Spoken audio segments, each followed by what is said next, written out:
Hello, everybody. I'm Eric Menzel, Professor of Voice here at the University of Oregon. And it's my pleasure to introduce to you Crawford Young, who's joining us from Italy today. Crawford studied medieval music with Thomas Binkley, a very well-known name in the medieval music world, at Stanford University before joining the ensemble Sequentia in Cologne in 1978. Crawford was also a founding member of the Boston-based Project Ars Nova, or Ensemble Pan, and with some 30 critically acclaimed early music recordings, he is a prominent and well-known interpreter of early lute music. Crawford's research publications include chapters in the Performer's Guide to Medieval Music from 2000, the Basler Jahrbuch für historische Musikpraxis from 1984, and the Companion to Medieval and Renaissance Music from 1992. In 2003, he published Sources of Early Lute Tablatures in Facsimile, an extensive collection of the earliest lute manuscripts and definitive history of the 15th century lute. Since 1982, he has taught lute and medieval music at the Schola Cantorum in Basel, Switzerland, and he has also taught medieval lute at the Conservatoire National Supérieur de Musique in Lyon, and has given courses at many conservatories and universities around Europe. On a personal note, Crawford and I have worked together for many years.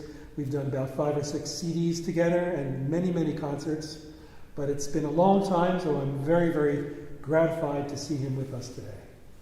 Thank you.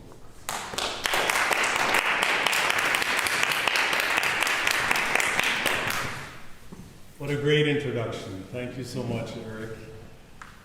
I come to you today to continue the conversation that I happened to see on this conference, Musicking Conference 2021. Mark Van Skewick gave an inspiring talk on culturally informed performance practice, and I'm interested in the same topic. He was talking about it, I believe, mainly in the context of Baroque music. I will now take a different, earlier context for the same topic. I'm going to be discussing what I call Medren music, which, you've guessed it, medieval Renaissance, but specifically mensural music, that means mainly polyphony, from circa 1300 to say 1540 or so. So this, of course, includes the so-called golden age of polyphony, Josquin des Prés, etc. To begin, well, my beginning will be familiar in theme to many of you. Authenticity in early music was a term widely used since the 50s for historically accurate performance. Before it became popular in discussions of early music, it was used in research and field recordings in, for example, folk, blues, ethnomusicology, such movements of the 50s and 60s. Because the word authenticity is not really far away from other words like credibility, it carries a certain right versus wrong polarity, or it could. And by the 1980s, musicologists were in combative mode on the topic, with early music performers described by polemicist musicologist Richard Taruskin as either interpreters or transmitters. Well, his choice of words says it all, really. Interpreters are full-blooded romantics, while transmitters are anemic, emotionless robots. The term sounds like it could be from a late 50s sci-fi film, Invasion of the Body Snatchers or something like this. Taruskin definitely supported Wanda Landowska's quote in the early 20th century, "When I play Bach, I use means that were not exactly those available to Bach. I'm sure that what I'm doing is very far from the historical truth." Now, opposed to that kind of view stood the transmitters, whose goal in performance was often described as to respect the composer's intentions. a good overview of positions taken by performers in what we might call the Cheruscan War is found in, for example, this chapter by Howard Mayer Brown in the book Authenticity in Early Music, 1988, or the Haskell book of the same year, also very, very good if you haven't seen that. And then Leach Wilkinson's The Modern Invention of Medieval Music would be another one. The last named in particular shows how information on Medren performance came from the pens of researchers and was absorbed by performers. Books such as Gustav Ries's Music in the Middle Ages, Music in the Renaissance, those two big books, were handbooks for groups like New York Pro Musica or Musica Reservata, or perhaps even to some extent the Early Music Quartet, Thomas Binkley's group. Also, there were influences on the performance of these groups from folk, blues, ethno corners that I mentioned earlier, because that has to do with fashion, and fashion follows what is perceived as new. But I would say, in general, Medren performers in these decades offered a mix of new and old and exotic soundscapes together with a certain historical credibility. Performance research up through the 80s focused mainly on examining instruments, playing techniques. Some attention was given to things like vibrato-less singing, ensemble makeup, musica ficta, tuning, text pronunciation, things like this. Treatises with practice-relevant information were cited to an extent, but their editorial selectivity, general pre-internet inaccessibility, we didn't know about the internet then anyway, and language issues, because the treatises were virtually all in Latin, so you often got a poor translation if you could find a translation at all, if you, like me, only had 2 years of Latin in high school, which is not going to get you through medieval music treatises. It meant that many of these sources remained unconsulted or ignored. By the last decade of the 20th century, a somewhat more diluted approach to historical accuracy, together with an addiction to novelty above all else, gained traction in music schools and festivals. This was called HIP, H-I-P, historically informed practice, or as some would have it, historically inspired practice. It has been a thing since at least the conference in 1987 at Oberlin Conservatory on authenticity. And the papers that were published then after that brought out this term HIP. But it hasn't gone out of date, because if you look online in Early Music America's magazine, you will find in the current issue an article called "These Days, What Isn't Hip?" I've gone too far, I think. Or not far enough. Yeah, here we go. Here are a couple of quotes from this article. "We've entered into an era where period instruments are co-opted into artistic projects that are no longer dedicated to the uncovering of historical truths." Or, "The historically impossible can be repackaged as the historically plausible, given one or two stretches of logic." Or, "The realities of a gigging musician in early music are sometimes in conflict with hip education." The term hip caught on because it serviced the early music market. Although authenticity was used prior to this as a way to sell tickets or sell recordings, the built-in vagueness of hip allowed the participation of both historical performance freaks and those who knew little or nothing about sources in history, but were simply captivated by the music they heard. So by the 1990s, interpreters versus transmitters had turned into, let's call them, hipsters versus historicals. In fact, if measured at that time by the sheer number of subscribers, including a majority of performers, musicologists, critics, festival organizers, academic administrators, and teachers, if you take all of those, hipsters won the war.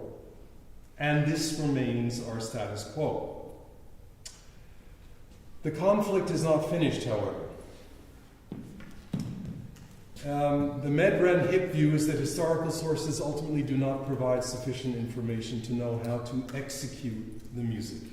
By that I mean dynamics, tempo, articulation, phrasing, orchestration, formal structure of the work, color of sound, tuning system, pitch level, performative gesture, use of expressive devices or improvisation, something about pronunciation, etc., etc., etc.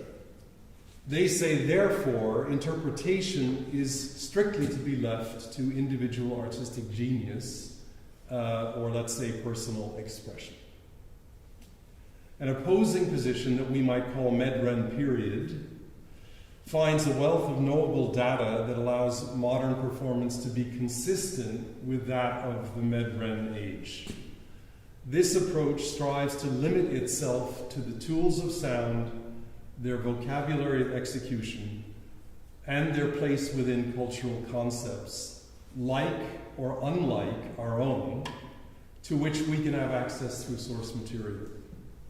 In other words, dynamics, tempo, articulation, etc. are, in this view, to a great extent knowable. The mindset that practiced musical performance 5 centuries ago is still with us if we study all aspects of their culture. Whether in the visual arts, poetry, books on social conduct, archival records of commissions or payment to musicians, religious precepts and commentary, manufactured artifacts, medical practice, including the observance of the human pulse, manuals of liberal arts study, or mechanical or figurative arts, encyclopedias of courtly conduct, such as the Romance of the Rose, or L'échec amoureux, the chess game of love, handbooks on everything from how to dance to how to eat. The list is long. It's without end. If you immerse yourself in it for a long period of time, the unknowables on the list that were mentioned, most of them, by the way, terms unknown to Medren culture, will be resolved in your performance. Questions about aesthetics, expression, interpretation, also words, by the way, first used in the late Baroque, but I would say actually more entrenched in the Romantic period. You'll find answers to these words as well. Again, they may not be the answers that you expect or are familiar with, or, dare we say it, even like. The main point here is that cultural historical knowledge must inform practice. But hold on, what if the audience finds this kind of performance boring or dull? It is exactly this fear that has so influenced modern Medren performance. Because audiences and organizers are relatively unfamiliar with its culture, the execution of it or interpretation that they hear then must be something familiar, recognizable, or they fear we will lose our audience. The hipsters, particularly festival organizers and academic institutions who educate accordingly, are primarily and understandably market-driven. They sell early music, aka Baroque music. Medren hip is therefore often presented as aesthetically consistent with Baroque in today's music festivals and education. And about the next point or sentence, I want to be very clear. I don't begrudge any performer their choice if they wish to do hip, if they wish to do whatever interpretation that appeals to them, that they like. Great, I wish them all the success on stage. I simply say that in many cases, a claim of historical accuracy within the context of hip should be taken with a large grain of salt, because in my opinion, there has been a lot of false advertising going on.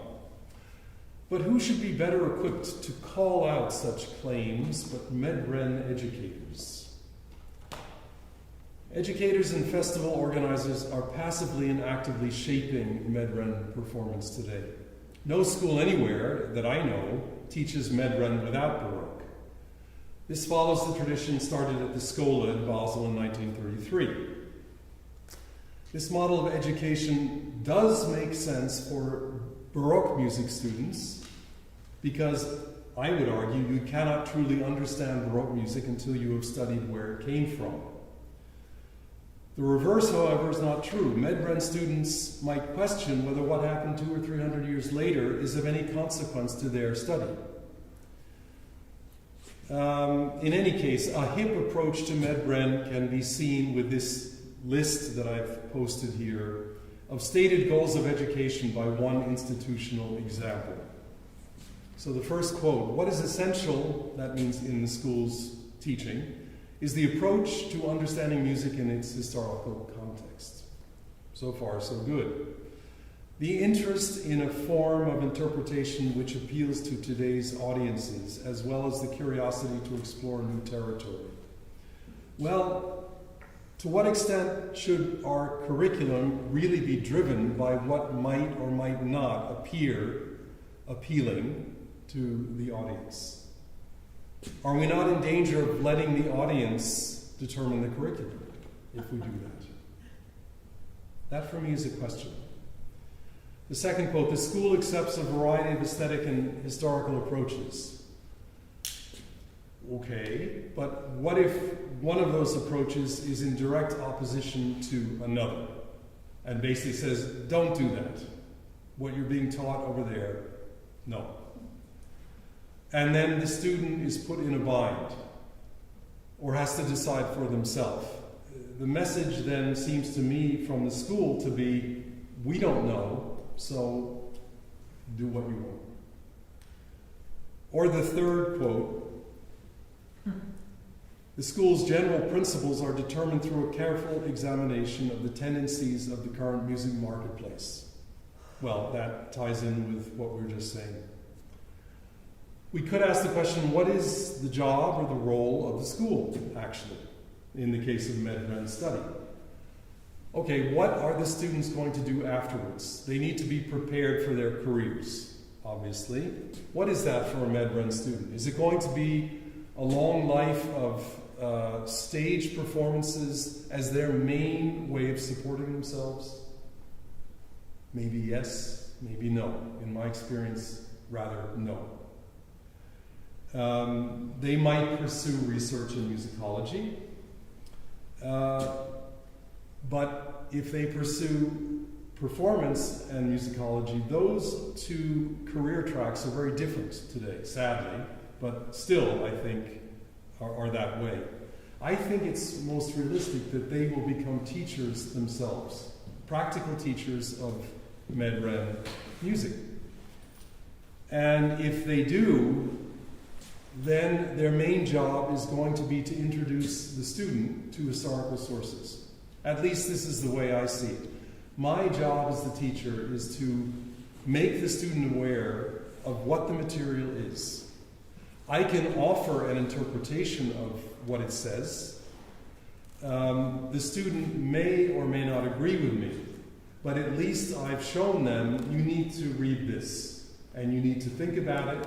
You need to find out what others have said about it, put that together, and then see if you agree or disagree. And if you disagree, then you have something new to contribute to the conversation, and you can maybe publish that as an article or so. I remember when in teaching, one spoke of, are you teaching more technique or are you teaching more interpretation? Right? Technique is, as Thomas Binkley used to say, finger athletics, or larynx athletics. But I believe that schools much more teach interpretation because I have seen that students tend to arrive with a technique that to a certain or even large extent is up and running, is functioning. Especially the good ones have found their way technically to express themselves on their chosen instrument or voice.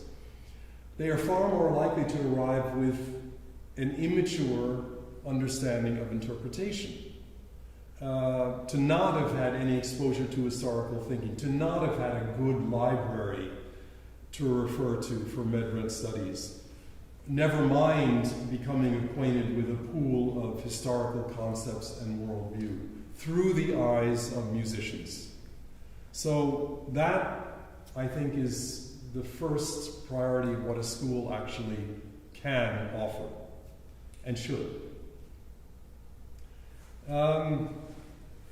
I think a school should know what it's offering. Is it offering hip, or is it offering what I am here calling Medren, period? Yeah.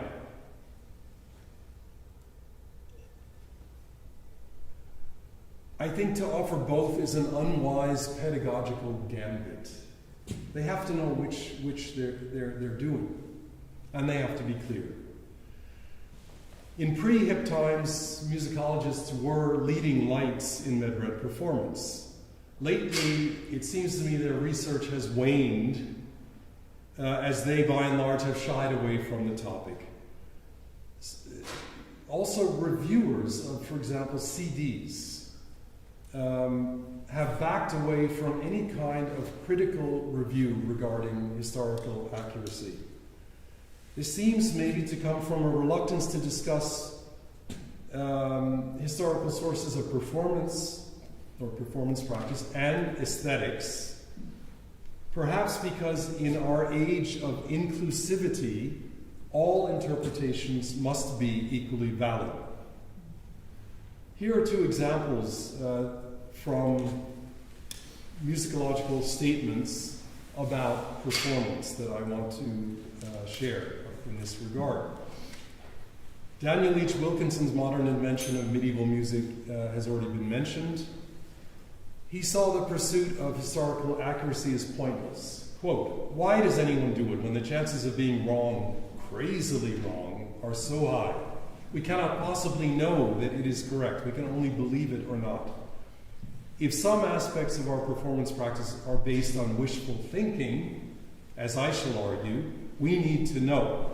We need to know what we are making up and what we are not." I thought he just said in the earlier quote that we cannot know, but okay. Continuing with the quote, "Historical work on medieval music is not as historical as it pretends, but is actually more interesting than it could be if it were constrained to the evidence that survives." Let me summarize what he just said.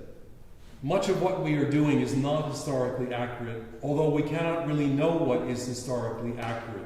But what is historically accurate is more interesting than what is not historically accurate. Did you get that? I'm not sure that I did. To be sure, his book contains a lengthy and very brilliant overview on the history of musicological opinion concerning Medrent performance, but less useful, at least for me, is the section of the book where the author hawks the hopelessness of the claim of accuracy, but at the same time praises the achievement of the historically correct a cappella performance of English vocal ensembles of the 80s and 90s. Ironic as that may be, the takeaway from the author seems to be that there is ultimately not enough evidence to claim to be able to make a modern execution following historical rules. Second example. Margaret Bent has been a giant in the field of Medrent musicology for many years. In 2010, she weighed in on performance. Whatever we may know about pronunciation, descriptions of old performances, knowledge of instruments and playing techniques, we can have little or no idea what these actually sounded like. We do not and we cannot have the sadness. She continues, "Too much emphasis has been placed on authenticity of sound, an impossible goal. As Taruskin and others have rightly said, revival is a modernist enterprise, and we remake all music each generation, each decade, as we like to hear it. We should not deceive ourselves that it ever sounded like that in the past. We surely would not have liked their performative rhetoric any more than we would have liked their food. Whatever the music sounded like," to finish her quote, We have no access to it and must content ourselves with making ancient drama come alive as a parallel to making ancient music come alive. In other words, offering modern performances that are historically informed. Well, the message then given here is, performers, you cannot know how it sounded then, so do whatever you like within your definition of hip.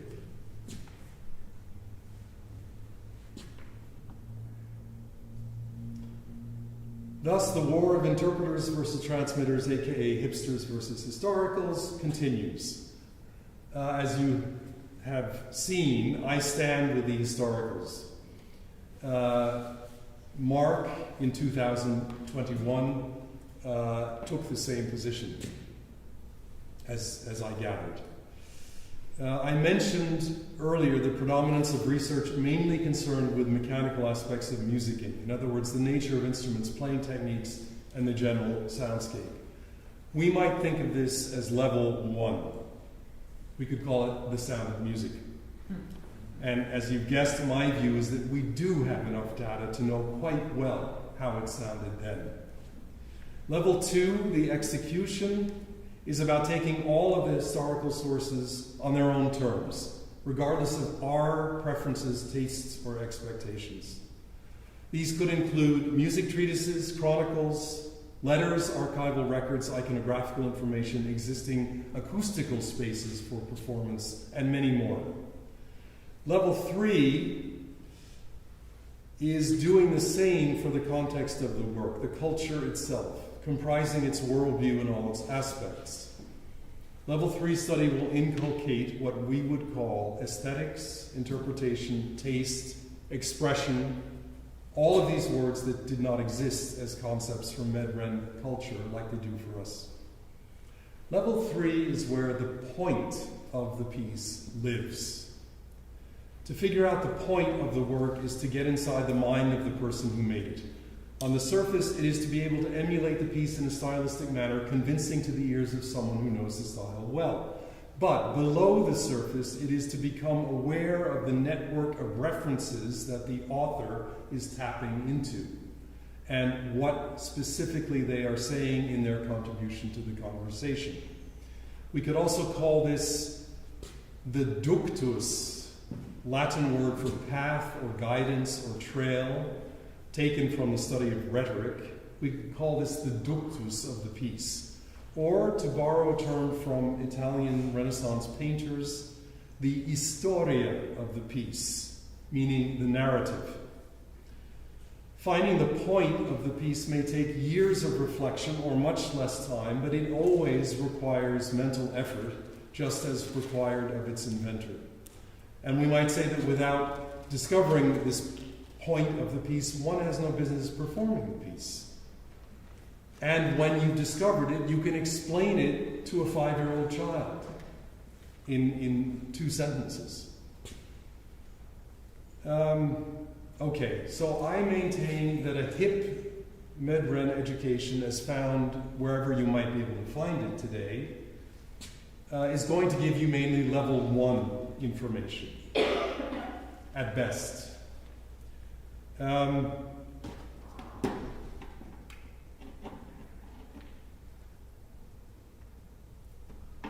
Level 2 information on execution is what we can talk about now, very briefly. I'll go through these different terms, some have been mentioned before, in a summarizing way, what you can glean from the treatises. And by this I'm talking about 13th century, 14th century, 15th century, and to a large extent 16th century treatises on the practice of music. Tactus, or even rubato. Mensual music is sound precisely measured in duration and pitch. Up through the 16th century, there is no more oft-repeated precept of how to sing than hold the tactus, i.e. keep a regular beat like the human heart. The development of music notation was entirely based upon this principle. The use of rubato, first named in 1723, is the antithesis of Medren rhythmic execution. Altering note forms to increase or shorten their written value was literally an offense to God, who had ordered all things in their measure. Willfully doing so in other words, doing so was in the context of you didn't know any better. You were learning how to read the notation, so you made mistakes. If you willfully did so, this was unheard of. If you used this as an expressive device in your performance, this would have been like speaking Chinese to a Medren person. Next, how to sing. No vibrato, Gaforius tells us in the 14 lines, because it disturbs the tuning and also the blend of the voices. Avoid any affectation, for it is of major ugliness in music. Avoid pretension, or what the 14th century Florentine singer Lorenzo da Firenze called ignorant presumption. Excessive forcing, in other words, loud dynamics, is indeed coarse, as is singing high notes with an unstintingly full and powerful voice. Volume should be consistent, no excessive dynamics, and do not shorten written values. Phrasing is actually an invention of the Baroque period. In Medren thought, the musical line follows the idea of the Latin word tendere, which means to lean or to strive towards something, to strive towards finding its end, but not by rushing, and not by making a messa da voce swell or anything like that. By singing naturally without excessive mannerisms, by giving notes their full mensural values, by using Pythagorean-influenced tuning, the melody emerged without the imposed will of a singer.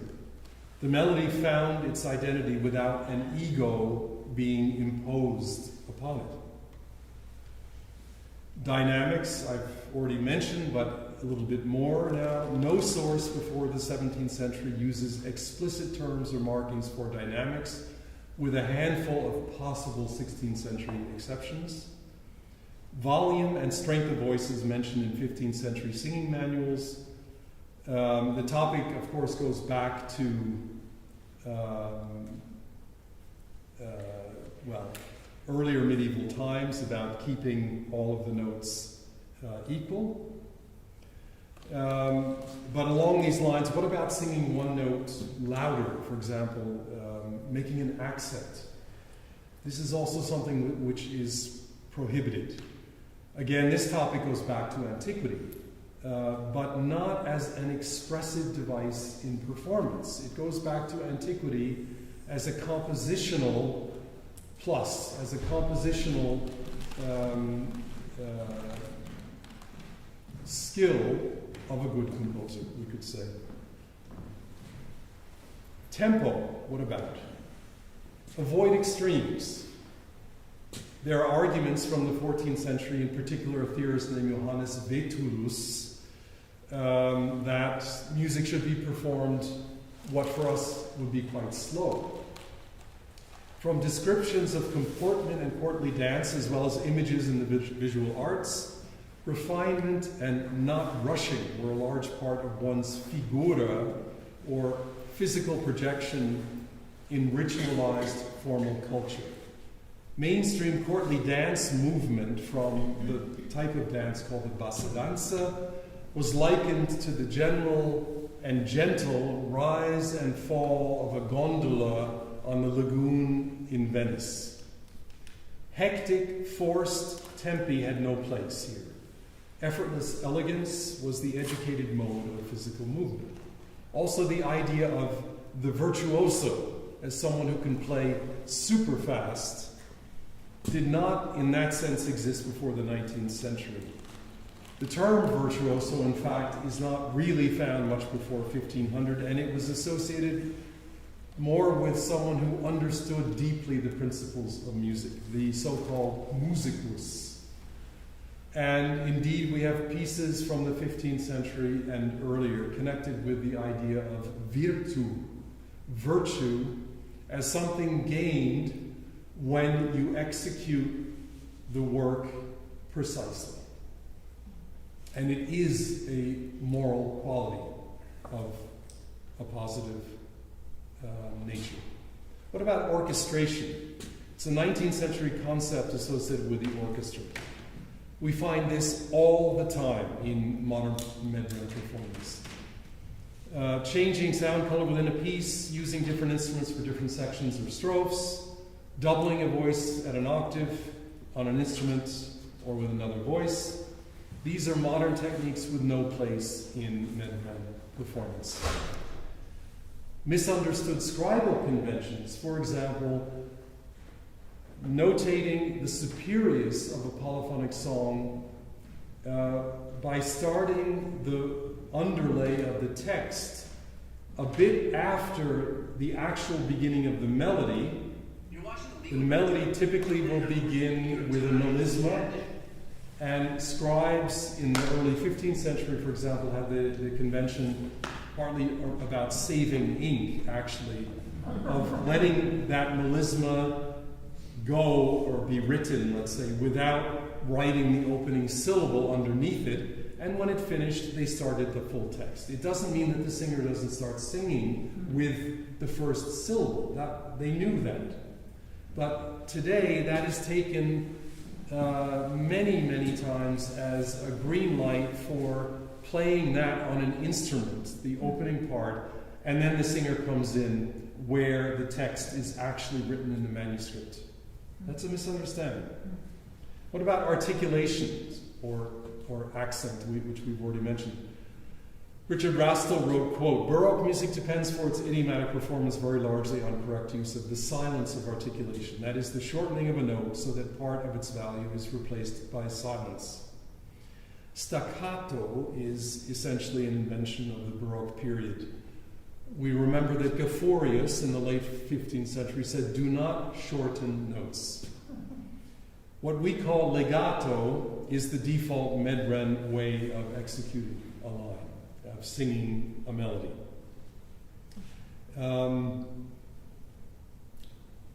I mentioned that voices must be of equal volume. Blend is critical, and therefore sound color comes into that. Like sound colors blend better than disparate sound colors or different colors.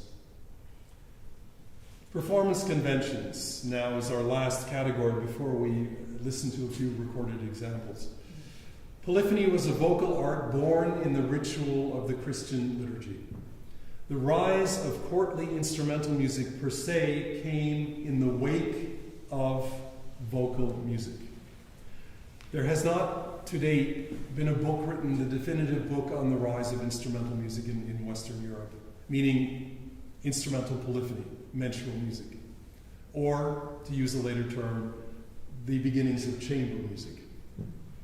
In the highly ritualized court culture of that period, conventions and fashions were strictly observed, which allowed organ playing in parts of the liturgy in church, and from the mid-14th century, shawm ensembles. Machaut talks about a kind of shawm ensemble as a new fashion in Paris in the mid-14th century.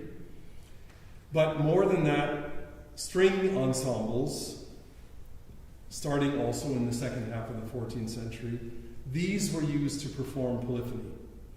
Instrumental performance followed this pattern until the end of the 15th. Popular instruments of 16th century practice and also 20th century practice, for example, the recorder, called in a late 15th century treatise Fistula, were not used in instrumental polyphony. And that is according to Johannes Tinctorius, writing about 1480. That is an imperfect instrument, whereas an instrument like the shawm, because it conventionally played in the shawm ensemble, was considered a perfect instrument in his treatise. In other words, it played perfect music, which was vocal style polyphony. So not all instruments participated in that convention. Also, the knee-held viola da gamba or proto-viol de gamba, is something which is simply absent from the entire field of 15th century iconography.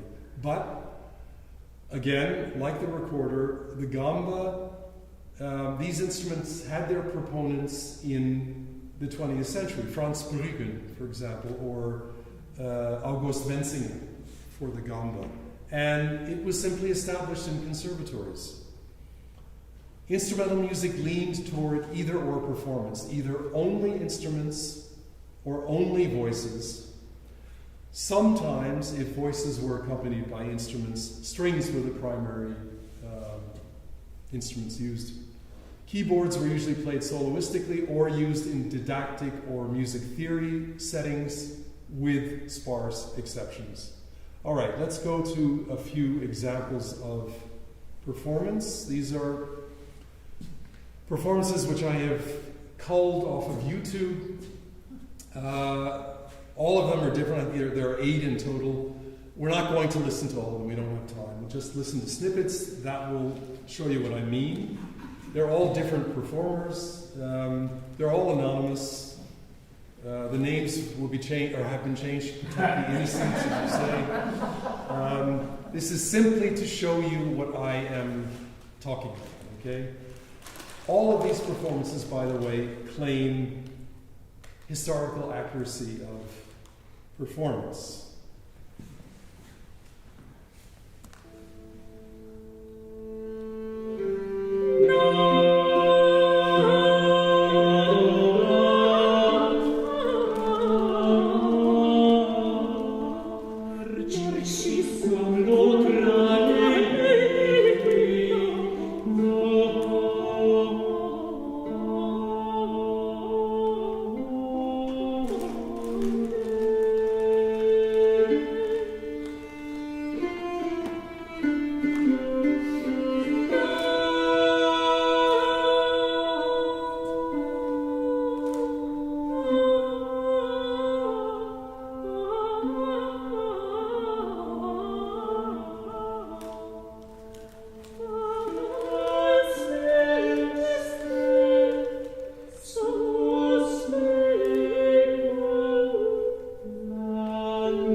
Okay, 2 lovely performances,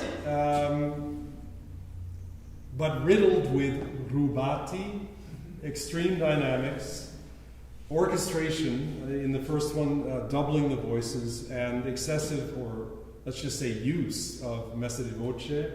In the second one, rubati invented instrumentation, and a bizarre orchestration, as we were describing, about voices entering later than the beginning because of this misunderstood scribal convention. Those were performances of 2 Italian madrigals from around 1400. Let's continue now with the next. They will remain anonymous. Sorry? They will remain anonymous. Yes, absolutely.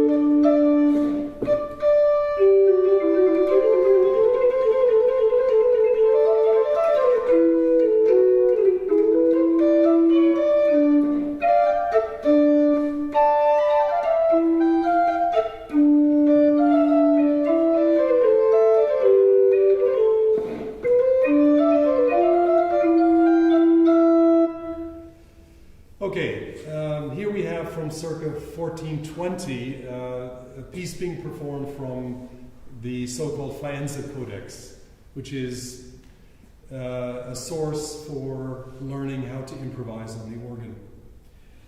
And you heard the irregular tactus, the kind of stop and go approach, but also the form here has been changed if you listen to the whole recording.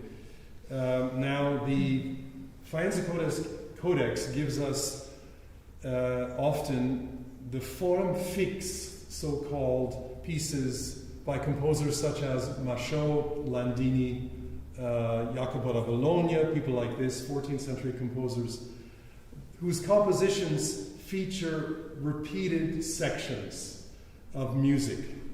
And when you're learning this style of playing as an organist, the point is to improvise. In other words, when you repeat a section or a section of a tenor voice and you're expected to do something new over it, that's the whole point of the source. That's why it was written down. But find me someone today who can improvise on the keyboard in this, or on any instrument in this style.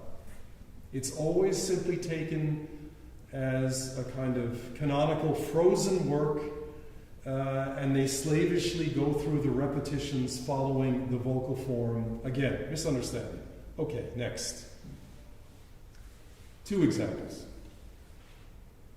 Going back to the date of around 1400.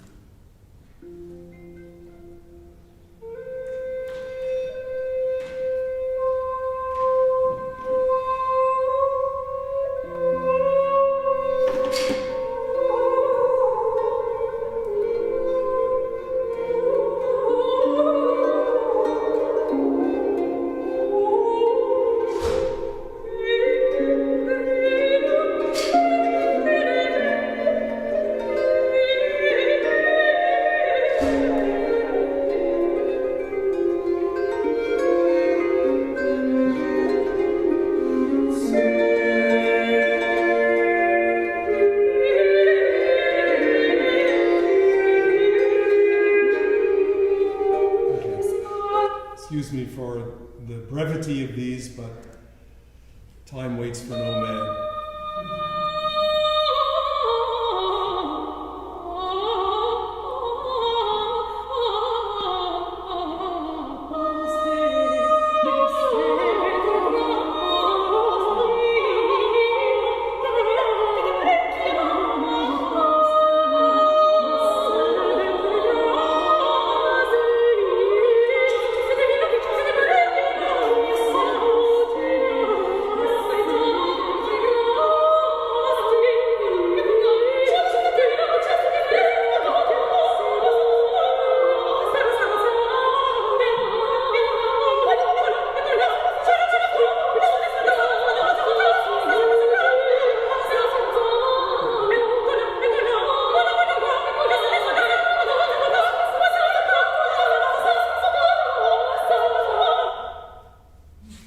Extreme tempo, right? Very, very fast.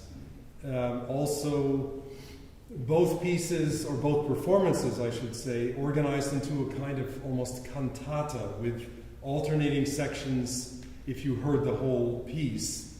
Voices and sometimes instruments alone, kind of expanding the work into a larger form.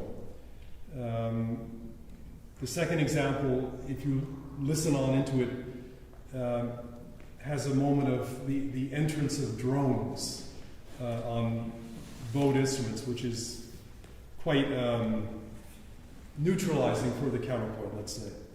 Okay. Yes. 5.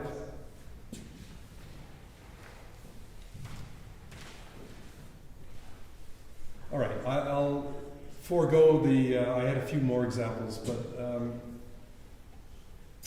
I'll just summarize what I would have played for you by saying, if you don't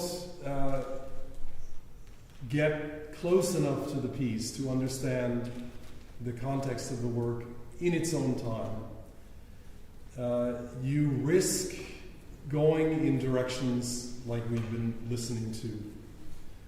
And it's a direction that is completely welcome, let's say, to hip, but less so for Med-Ren period. In other words, anyone who opposes the hip view. Okay, just to conclude, a few words on the level 3, the point of music, I could say.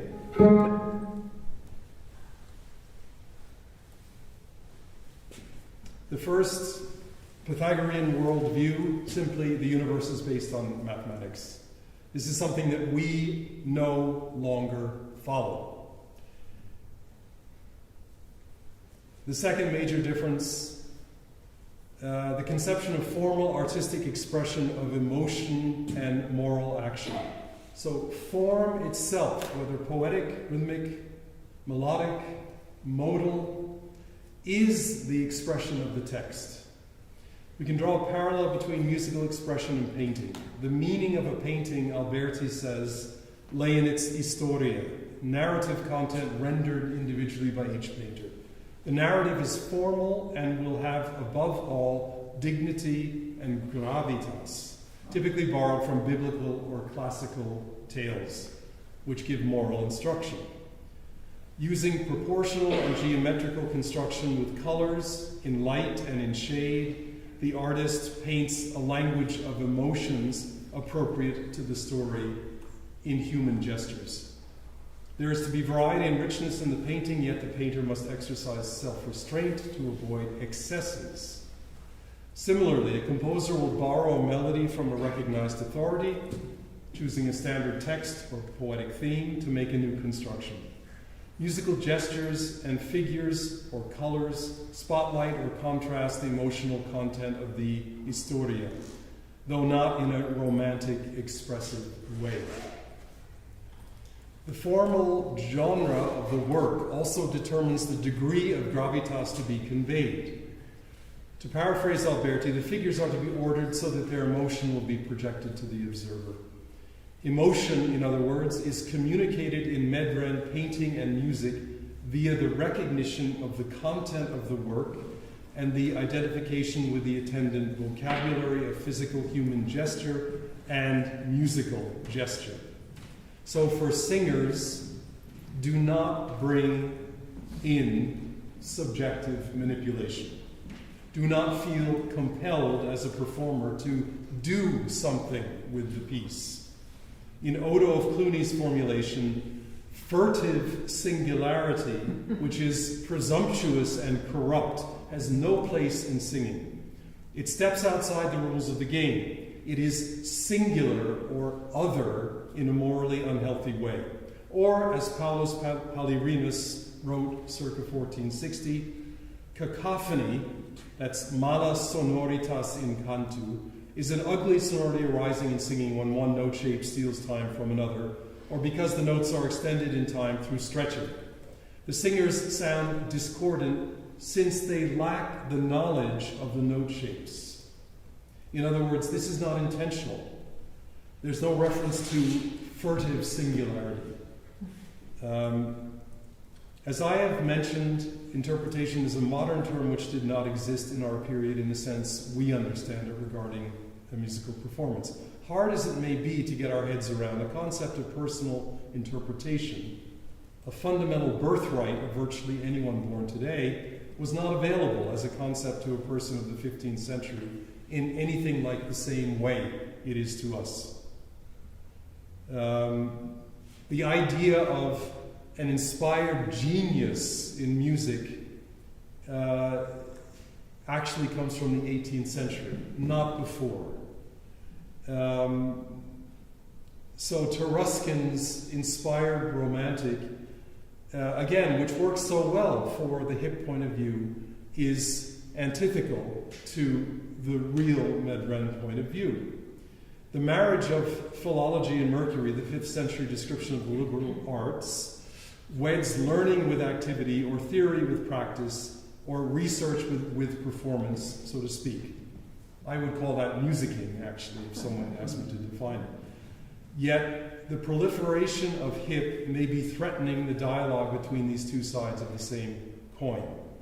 One musicologist, Andreas Haug, wrote in 2007, "Our current view of history as a construction of those who write it seems to have made it more difficult to enter into the dialogue between history and performance practice, as our aesthetic perception is given an importance far outweighing the information found in the sources."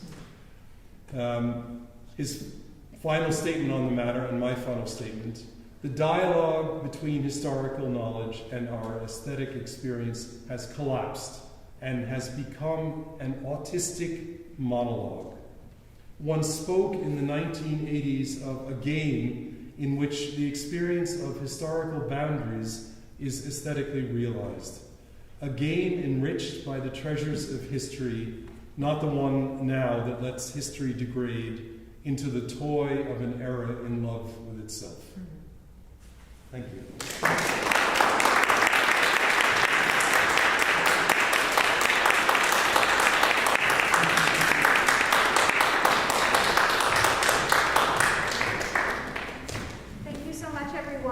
Unfortunately, we don't have time for a Q&A, but I know you all have a million questions for Crawford.